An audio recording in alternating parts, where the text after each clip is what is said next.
You know, a lot of people come to Plymouth Church from someplace else. Let's take a quick poll of the room. If you grew up in a tradition other than the United Church of Christ, raise your hand. Now look around, especially if you're in the front. Okay, all right. Okay, let's do a little finer grain. Let me see the Presbyterians. Presbyterians represent? Yes, okay. Hang on, I'll get to you. No. Okay, United Methodists? Here you are. Lutherans? Yeah. Catholics? Catholic Corner? Woo, it's good to see y'all. Baptists of every stripe? They're a little nervous about this. They think God might strike them down if they get too high with that hand. Episcopals. Woo! Larry, I see you. Good. All right. Disciples of Christ. Now's your moment. Go. All right. Good. How about Nazarenes? I know we've got some Nazarenes in the house. I hear you shouting. Okay. Pentecostals and Charismatics. Right on time. We got a Pentecostal. We're going to hear a little bit of the gift of the Spirit. Mennonites. We got some Peace Church in the house. Non-denominational. Okay. How about no church at all? Yeah. Welcome. We're glad you're here. I think it is fair to say that people often come to Plymouth from someplace else. Right? Now, partly that's because the United Church of Christ is a safe harbor for people from all over the theological spectrum. And partly it's because we offer outstanding opportunities for people to grow in their discipleship. You know, life-changing faith formation for people of all ages. Music, fine arts ensembles, service and justice-making ministries, all kinds of that stuff. If you are looking for a vibrant center of Christian community, a place to anchor your life in the love of God, we have got you covered at Plymouth Church. It makes my heart sing to hear story after story of folks finding their way home to Plymouth. God's fingerprints are all over those stories. A mom is longing for a place where she and her rainbow family can worship God without fear or shame. She's almost given up hope that that place exists. And then a flyer shows up in her mailbox. Plymouth Church is throwing a pride party in South Park. 6 scoops of rainbow sherbet later, they're home. A couple have taken stock of their life, and they realize something's missing. They're almost ready to retire, and yet it doesn't feel like they've fully answered God's call on their lives. Now, it just so happens that our justice and service ministries need people with exactly their gifts. A whole new vocational chapter opens up for them here at Plymouth Church. Lives are changed through them. They become a blessing. They realize they've found their way home.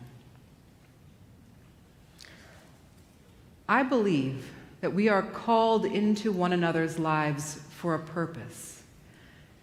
It's no accident that we're here together. These pews are filled with stories of seekers and saints, broken hearts and families restored, courage and delight and comfort arriving right when they're needed most.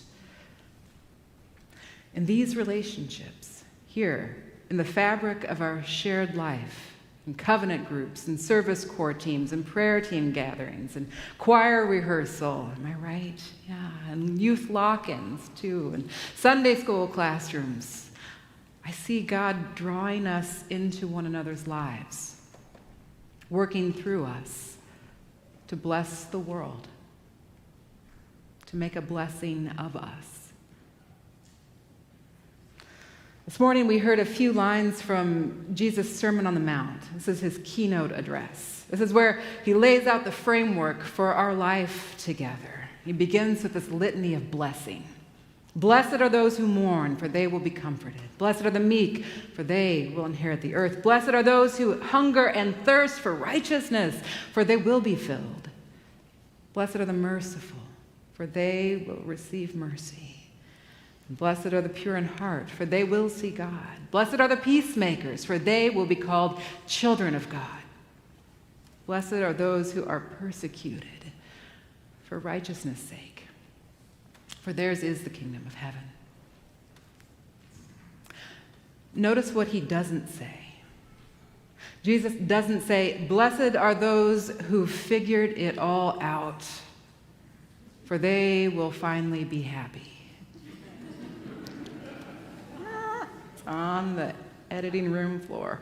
He doesn't say, blessed are those who've kept their marriages afloat, for they will be everyone's favorite friends. No, right?